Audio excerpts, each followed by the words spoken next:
Right now, inside your skull, there is a war happening that you did not agree to fight.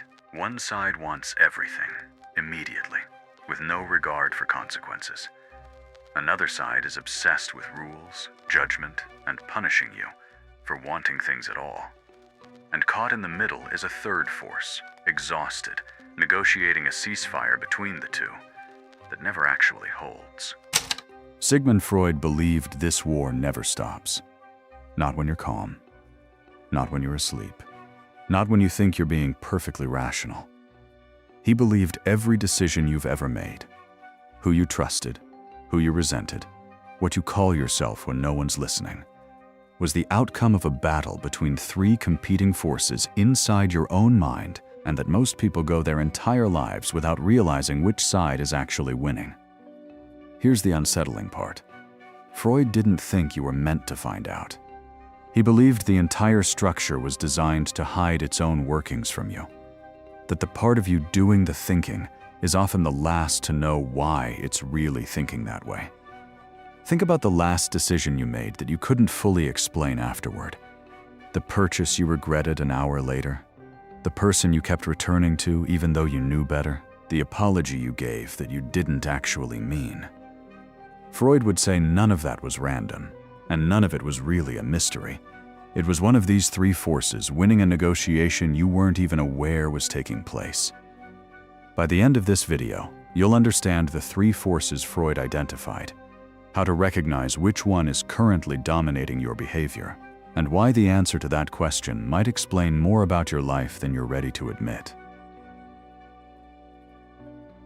Sigmund Freud was a Viennese neurologist working at the end of the 19th century, in an era that believed the human mind was fundamentally rational, a tool of logic occasionally disrupted by emotion.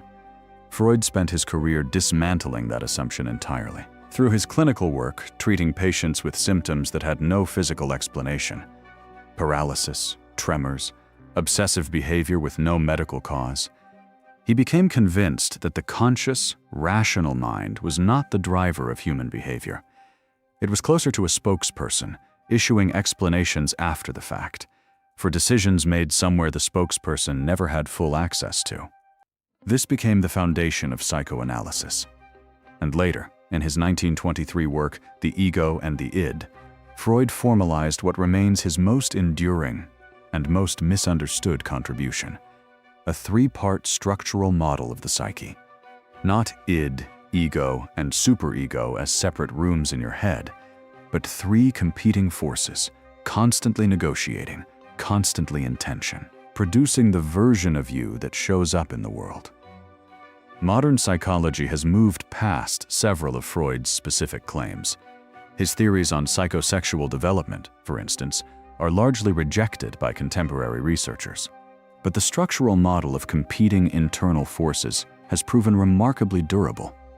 Echoed in modern frameworks, from cognitive behavioral therapy's concept of automatic thoughts versus rational response, to neuroscience's own three-layered understanding of the brain, the primal limbic system, the social-emotional midbrain, and the executive function prefrontal cortex, which map onto Freud's model with uncomfortable precision.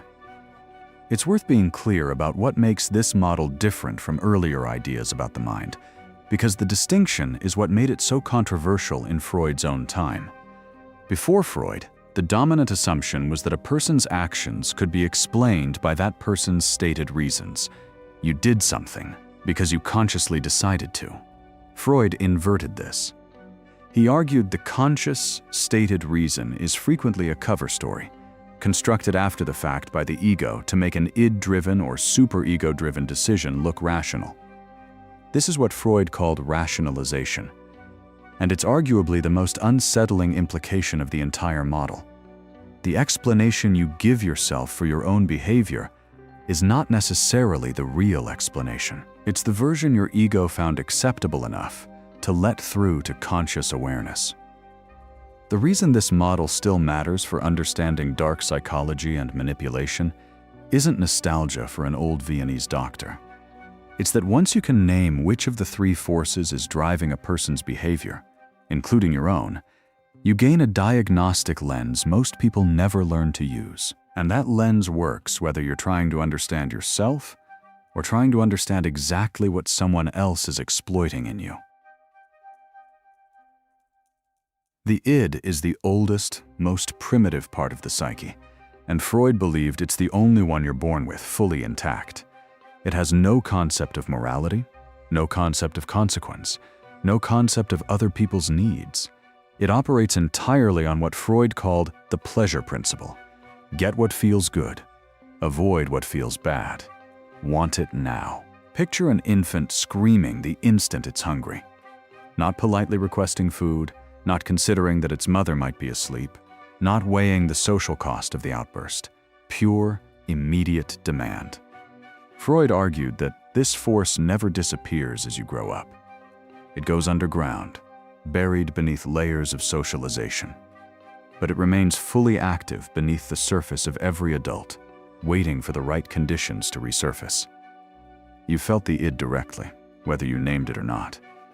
It's the impulse to say something cruel in an argument, purely because it would feel satisfying in the moment. It's the craving that shows up at 1 a.m. with zero interest in tomorrow's consequences. It's the flash of rage at a stranger who cut you off in traffic before any rational thought has had time to intervene. In all of these moments, the id isn't malfunctioning. It's operating exactly as designed. It simply doesn't care about anything except immediate satisfaction, and it has no internal mechanism for restraint. This is where the dark psychology angle sharpens. People who understand the id, consciously or instinctively, know it can be exploited. Advertising is built almost entirely on activating id-level desire before your rational mind has time to intervene. Urgency, scarcity, instant gratification. Images engineered to trigger want before you've consciously decided to want anything. Manipulators do the same thing on a personal level, learning exactly which cravings, insecurities, or impulses bypass your judgment fastest, and aiming directly at them. Understanding your own id isn't just self-knowledge, it's threat detection. Recognizing the exact lever someone else might already be pulling on you. There's a further layer worth sitting with. Freud believed the id doesn't just want pleasure. It actively resists being reasoned with, because it has no access to logic in the first place. This is why willpower alone so often fails against a strong enough id impulse. You cannot out-argue a force that was never listening to arguments to begin with. The people who successfully manage id-level urges long-term rarely do it through sheer discipline. They do it by restructuring their environment, so the impulse has fewer opportunities to seize control in the first place. Removing the trigger. Rather than relying on the negotiator to win a fight, it's structurally disadvantaged to win. If the id is the part of you that wants everything without asking, the superego is its direct opposite. The internalized voice of every rule, every judgment, every "you should" absorbed from parents, religion, culture, and society, before you were old enough to question any of it. Freud described the superego as developing through childhood. As a child internalizes parental authority, not just the explicit rules, but the emotional weight behind them. The fear of disappointing, the shame of being caught, the guilt of falling short. By adulthood, this internal authority no longer needs the original parent present to function. It runs independently, issuing verdicts on your behavior in a voice that often sounds indistinguishable from your own conscience, which is precisely why most people never question its authority. The superego has two components worth separating. The conscience punishes you for violating internalized rules. This is the source of guilt, shame, and that specific flavor of self-loathing that shows up after you've done something you shouldn't have. The ego ideal, its quieter twin, is the internalized image of who you're supposed to become. The version of you that would make your parents proud. That would be respected. That would be enough. Falling short of the ego ideal doesn't produce guilt so much as a persistent, low-grade sense of inadequacy. The feeling that you are perpetually not quite measuring up to a standard you never consciously chose. Here's the darker implication Freud's model exposes. The superego is not a neutral moral compass calibrated to truth. It's calibrated to whoever raised you, whatever culture surrounded you, whatever religious or social system got to your psychology first. A person raised in a rigid, punitive household often develops a superego disproportionately harsh compared to anything they actually did wrong, producing chronic guilt untethered from real transgression. This is also the exact mechanism cults, authoritarian relationships, and high control groups exploit. They don't need to control your behavior directly. If they can install a superego that punishes you internally for even considering disobedience. The most effective control is the kind you enforce on yourself and never notice you're enforcing. Consider how this plays out in relationships specifically, since it's one of the clearest real-world applications of the model. A manipulative partner rarely needs to monitor you directly, once they've successfully recalibrated your superego to their preferences. Once your own conscience has been trained to produce guilt whenever you assert a boundary they dislike, they've effectively outsourced the surveillance to you. You'll police yourself, and you'll experience that self-policing as your own moral judgment, rather than as an installed program. This is precisely why escaping a controlling dynamic is rarely as simple as physically leaving it. The superego doesn't clock out when the relationship ends. It keeps issuing verdicts long after the original authority is gone, because it was never really about the person. It was about the internalized voice they left behind. Caught between the id's relentless demands and the superego's relentless judgment sits the ego, the part of you that operates on what Freud called the reality principle. Its job isn't to satisfy the ID, and it isn't to obey the superego. Its job is to negotiate a livable compromise between an impulsive tyrant and a merciless judge, while also dealing with the actual practical constraints of the external world. This is exhausting work, and Freud believed most psychological suffering originates exactly here, in the friction between what the ID wants, what the superego permits, and what reality allows. Anxiety, in Freud's model, isn't random. It's the ego's alarm signal, warning that the negotiation is breaking down, that the id's demands are becoming too strong to suppress, or the superego's judgment too harsh to satisfy, or external reality too unforgiving to accommodate either. To manage this pressure, Freud argued the ego develops defense mechanisms, unconscious strategies for reducing the anxiety generated by this three-way conflict, without ever letting you consciously see the conflict itself. Repression pushes an unacceptable id impulse out of conscious awareness entirely. Projection takes an impulse the superego has condemned and relocates it onto someone else, so you experience it as, that person is so arrogant, instead of confronting your own suppressed ambition. Rationalization builds a respectable-sounding justification for a decision that was actually driven by pure id-level want. Displacement redirects an emotional reaction from its real, often more dangerous target onto a safer substitute. The classic example being someone who gets reprimanded by their boss and comes home to snap at their family instead. None of these defense mechanisms are conscious choices. That's precisely what makes them powerful, and precisely what makes them dangerous to remain ignorant of. A person who cannot recognize their own defense mechanisms is a person whose real motivations are invisible to themselves, which means they're also far easier for someone else to read and exploit than they are able to read and understand on their own. Freud considered the ego's position genuinely tragic, and it's worth understanding why. It answers to three masters simultaneously: the id's demands, the superego's judgments, and the unforgiving constraints of external reality. And it has authority over none of them completely. It cannot simply command the id to stop wanting, cannot simply command the superego to stop judging, and cannot simply command reality to become more accommodating. Its entire function is compromise, which means the ego rarely gets to fully satisfy anyone, including you. This is why psychological exhaustion so often has no single identifiable cause. It isn't one crisis draining you.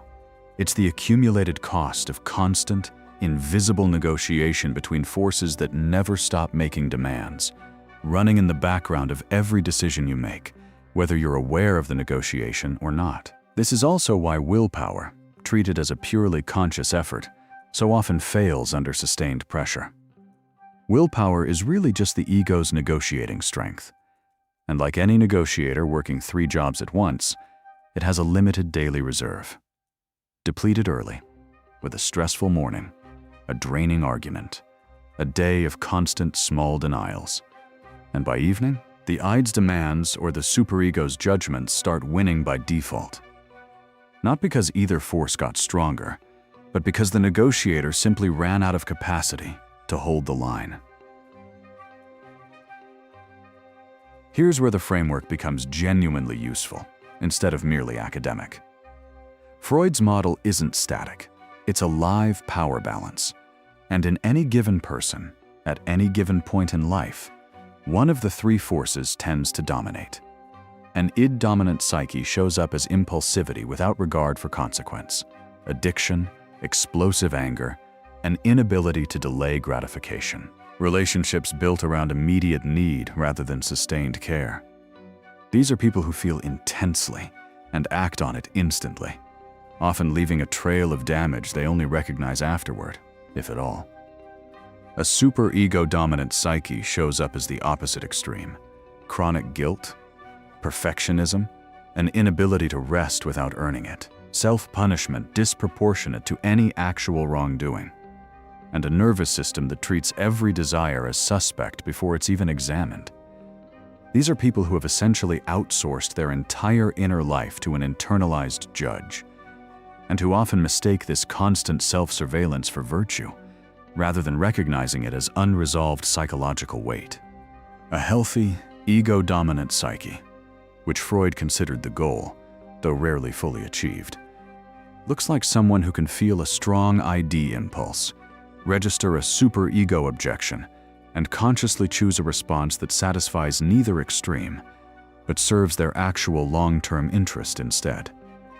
This isn't suppression of desire, and it isn't surrender to guilt. It's mediated, deliberate choice, made by a psychological negotiator strong enough to hold both sides in tension, without being overrun by either. Most people don't stay fixed in one mode. You may be super-ego dominant at work, terrified of disappointing anyone, and id-dominant the moment you're alone at night, overcorrecting into impulsive behavior you'd never permit yourself during the day. A pattern Freud would recognize instantly as psychological pressure finding release, wherever the ego's guard is weakest. Identifying your own pattern isn't about assigning blame to whichever force currently dominates.